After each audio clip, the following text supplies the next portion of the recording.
देखिए, आप अगर ज़मीन खोद खोद के हिस्ट्री को, तारीख़ को कहीं ना कहीं जागरूक करके अगर नफ़रत की राजनीति करना चाह रहे हो, तो इससे हिंदुस्तान की जो भलाई है, हिंदुस्तान का जो डेवलपमेंट है और हिंदुस्तान की जो आगे बढ़ने का रास्ता है, उसमें आप बहुत बड़ी बाधा डाल रहे हो। क्योंकि at the end of the day, अगर आपको सही में लोगों के लिए कुछ करना है, तो ये मंदिर, मस्जिद, ये तमाम जो राजनीति आप कर रहे हैं, उससे हटके अगर आप लोगों के काम की बात कर लें, बेरोजगार सीमा पे है हिंदुस्तान में, उसकी बात कर लें, इन्फ्लेशन ऑल टाइम हाई पे है, उसकी बात कर लें, करप्शन ऑल टाइम हाई पे है, उसकी बात कर लें, अनएम्प्लॉयमेंट ऑल टाइम लो पे है, उसकी बात कर लें, लेकिन ये सब आप नहीं करेंगे। आप करेंगे ज़मीन खोद खोद के मंदिरों की जो हिस्ट्री है उसको निकालना, कोई मंदिर कहीं था नहीं था, इससे लोगों का पेट नहीं भरने वाला।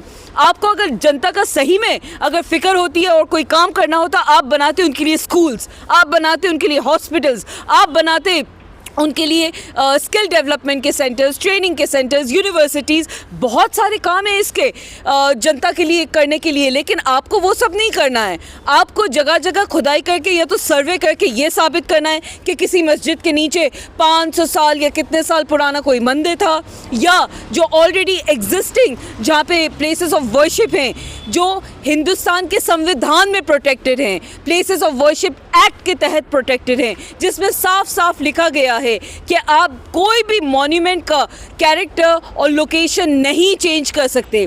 किसी भी प्लेस ऑफ वर्शिप का आप 1947 के बाद जो उसका स्ट्रक्चर है उसको नहीं चेंज कर सकते।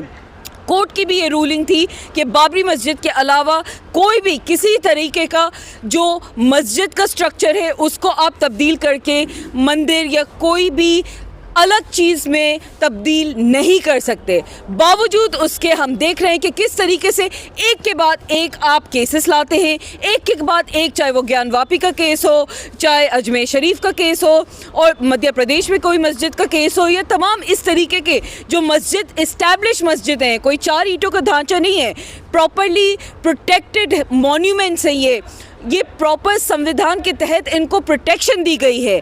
आप उनको कहीं ना कहीं ये साबित करके कि नीचे या तो कोई शिवलिंग था या कोई मंदिर था, आप मस्जिदों को शहीद करना चाहते हो क्या रहा है? ये साबित क्या करना चाह रहे हो आप?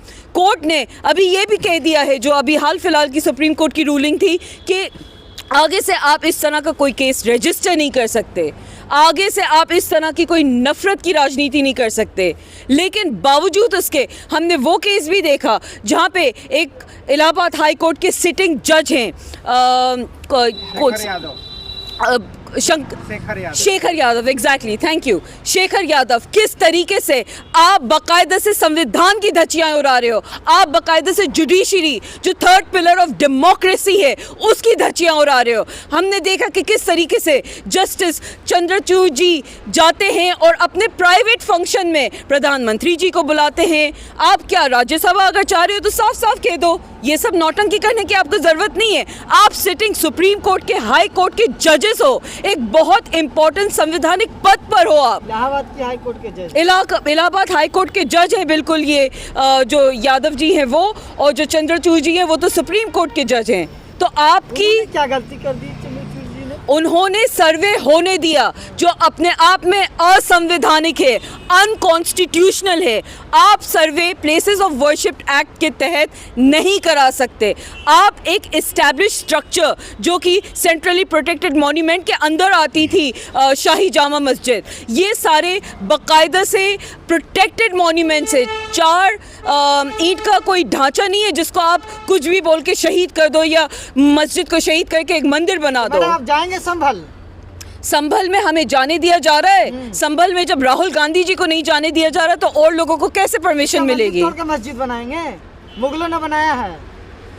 इस लॉजिक से 1000 से ज़्यादा संग्रमाहास है बुद्धिस्ट के, बौद्ध समाज के, जिनको तोड़ के मंदिर बनाया गया है। कई सारे ऐसे बुद्धिस्ट मॉनेस्ट्रीज और स्टूपर्स हैं जो आज भी चाइनीज़ हिस्टोरियंस ने जिसकी बाकायदा से डॉक्यूमेंटेशन करी है, चाहे वो फाशियन हो, चाहे वो शुंगजुआंग हो, 631 AD से लेके 645 तक बाकायदा से ये प्रोटेक्टेड मॉन्यूमेंट्स हुआ करते थे। ये वो मॉन्यूमेंट्स हुआ करते थे जो बौद्ध समाज के स्ट्रक्चर्स हुआ करते थे, जिसमें पटना, विदिशा, अहमदपुर, सांची, कौशाम्बी, मथुरा, तमाम ऐसी जगहों पे जहाँ पे बुद्धिस्ट स्टूपर्स और मोनेस्ट्रीज हुआ करते थे, आपने उनको रेत में मिला के उसके ऊपर मंदिर बनाया है। तो आज अगर पूरा बौद्ध समाज उठ के आ जाता है कि हमें अपने स्टूपर्स और मोनेस्ट्रीज चाहिए, क्या आप सारे मंदिर उस पर शहीद कर दोगे? नहीं करोगे ना, क्योंकि वो लॉजिकल नहीं है। तो अगर वो लॉजिकल नहीं है तो मस्जिदों को शहीद करके उस पे मंदिर बनाना कैसे लॉजिकल है? कौन करवा रहा है ये सब कौन करवा रहा है? शासन प्रशासन करवा रहा है। जहाँ तक उत्तर प्रदेश का सवाल है, आदित्यनाथ जी खुद इस नफरत की आग में कहीं ना कहीं तेल डालने का काम कर रहे हैं। संभल के केस में वहाँ के डीएम, वहाँ के एसपी, तमाम वो लोग मौजूद थे। आप पहला जब सर्वे हुआ था 19 नवंबर को, वो उसमें सारा का सारा मुस्लिम समुदाय ने कोऑपरेट किया था, आराम से जाके सर्वे हुआ था, कोई वहाँ पे स्थिति खराब नहीं हुई। आप दूसरा जब ऑर्डर लेके जाते हो, बगैर ऑर्डर के दूसरी बार जब आप जाते हो, आपके साथ बाकायदे से पीछे नारे लगाते हुए लोग जा रहे हैं, नफरत का बाकायदा से माहौल क्रिएट कर रहे हैं, उकसा रहे हैं लोगों को, चाह रहे हैं कि पथरावबाजी हो, चाह रहे हैं कि इस तरह की स्थिति बने जिसमें फिर पुलिस आती है और खुद एक कहीं ना कहीं इतना असंवैधानिक काम करती है, क्रिमिनल का काम करती है। मैं तो कहती हूँ लोगों को मौत के घाट उतार देती है, 5 मासूम बच्चों की जान ले लेती है। और इसका जिम्मेदार कौन है? क्यों उन पुलिस वालों के नाम सामने नहीं आ रहे? क्यों उन पुलिस वालों के ऊपर बाकायदा से क्रिमिनल चार्जेस नहीं लग रहे हैं? क्यों उनके ऊपर केस नहीं चल रहा है? क्यों उनको सज़ा नहीं दी जा रही है 5 मासूम बच्चों की जान लेने की? आपके पास पुलिस का, प्रशासन का बैकअप है, तो आप इनोसेंट मुसलमान बच्चों को मारोगे? इनोसेंट मुसलमान लोगों को कॉर्नर करके उनके साथ इस तरह की नफरत की राजनीति करोगे? क्या साबित करना चाहते हो आप मुसलमानों को? किसने जान ली है अभी तक तो बातें सामने आई नहीं। पूरी की पूरी वीडियोस भी सामने आई हैं, बाकायदा से प्रूफ भी सामने आए, लेकिन उन मासूम बच्चों के जो घर वाले, उनकी सुनने वाला है कौन? तो पत्थर मारने वाला कौन था? पत्थर दोनों तरफ से हुए थे, पथराव दोनों तरफ से हुए थे, और ये फेलियर है शासन प्रशासन का। कौन सा दोनों तरफ? दोनों तरफ से। जो पुलिस के साथ लोग गए थे, जो अपने साथ वो एक गुंडों की फौज लेके गए थे, उनका भी, और जो इस तरफ से मुस्लिम समाज अपने बचाव में पथराव कर रहे थे, उनका भी। तो अगर समाज को किसने हक दिया पथराव करने का? तो पुलिस के साथ जो गुंडे गए थे, उनको किसने हक दिया पथराव करने का? पथराव दोनों तरफ से गलत है। हम नहीं कह रहे कि कोई भी साइड कर रहा है गलत है, लेकिन अगर आपकी मस्जिद के ऊपर उनको, अगर आपने बाकायदा से वहाँ पे जो वुज़ू करने की जगह होती है, वहाँ का पानी आपने खाली करवा दिया, तो लोगों को लगा कि कहीं ना कहीं शायद मस्जिद शहीद करने आ गए हैं, बाबरी मस्जिद का शायद वो मंजर उनके सामने दौड़ गया होगा। तो अगर अपने बचाव में वो वहाँ पे पथराव करने लगे, तो पहला अटैक उनकी तरफ से नहीं हुआ था। और मैं उनको भी गलत कह रही हूँ, पथराव कहीं भी हल नहीं होता है, लेकिन अगर पुलिस की गोलियाँ चल रही हैं, अगर दूसरी तरफ से आपके ऊपर पत्थरबाजी हो रही है, तो आप अपने बचाव में पथराव तो करोगे ना, कुछ तो करोगे ना। पहली बात, उसकी नौबत आई क्यों? किसी तरफ से भी पथराव की नौबत आई क्यों? क्या कर रही थी वहाँ की पुलिस? क्या कर रहे थे वहाँ के डीएमएसपी? क्या कर रहे थे आदित्यनाथ जी, जो चाहते हैं कि इस तरफ की नफरत की राजनीति हो? बहराइच के मामले भी हमने देखा था कि एक हिंदू लड़का मिश्रा जाता है और एक झंडा हटा के, हरा झंडा हटा के भगवा झंडा लहराता है, जिसको बाद में गोली मार दी गई। वो गोली मारना भी गलत था, हम उसको भी सही नहीं कह रहे। तो उसके तहत आप 2 लोगों का फेक इनकाउंटर करके कहते हो कि इन लोगों ने गोली मारी है, इनका इनकाउंटर होने दिया जाए। और उस मिश्रा के टाइम पे भी हमने देखा था, उसकी खुद की बीवी के ये बयान है कि अगर चाहते, पुलिस वक्त पे अगर चाहती तो बचा सकती थी, उसके अंदर जान बची थी, पुलिस ने उसको मरने दिया ताकि एक हिंदू लड़का अगर मरे तो मुस्लिम समाज को आप टारगेट कर सको और हिंदू मुस्लिम दंगे फसाद करा सको। आप संभल में आज लोगों के घर बुलडोज कर रहे हो, बहराइच में आपने लोगों के घर बुलडोज करे। सुप्रीम कोर्ट आपको आदेश दे चुका है कि आपको बुलडोज करने का कोई हक नहीं है। आपको ना संवैधानिक हक है, ना किसी तरीके का और सामाजिक हक है। बावजूद उसके आप मुसलमानों को कॉर्नर करके, डरा के, धमका के उनके आप घर बुलडोज कर देते हो, उनके बच्चों को आप मार देते हो, उनके अंदर इतना खौफ पैदा कर देते हो, तो कहाँ जाएगा फिर हिंदुस्तान? हिंदुस्तान एक ऐसा मुल्क है जो मज़हब के बिना पे नहीं बना है।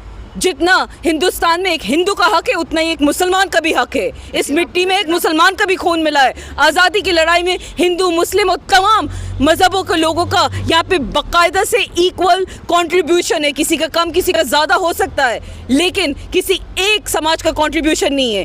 इनफैक्ट ये आरएसएस वाले जो बाकायदा से बीजेपी की बैकिंग करते हैं, 75 से ज़्यादा सालों तक तो उनके ऑफिस में हिंदुस्तान का झंडा तक नहीं लहराया था। आप लोगों ने तो ब्रिटिशर्स का साथ दिया था।